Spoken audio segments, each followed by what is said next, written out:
Jung wrote in his Red Book period notes, "There are those among us whose psychic apparatus is so finely tuned that they absorb not merely conscious communications, but the entire unconscious atmosphere of their environment."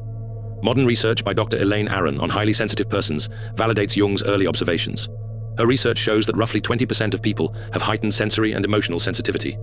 But Jung identified something more specific within his psychological typology, the introverted intuitive type, comprising roughly 1% of the population, who don't just feel deeply, but perceive unconscious patterns with startling clarity. Jung observed that these individuals have what he called differentiated intuitive function. Their brains process not just obvious social cues, but unconscious emotional states, repressed content, and psychological patterns that others cannot detect. They see the depression behind forced smiles. They sense the desperation beneath confident presentations.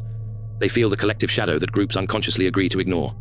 Jung wrote, "The danger lies not in the perception itself, but in the psychic isolation it creates. When one sees clearly what others cannot, or will not see, one becomes a mirror that society cannot bear to look into. This creates what Jung called the problem of the superior function, when your greatest strength becomes your greatest burden, because it separates you from collective unconscious participation."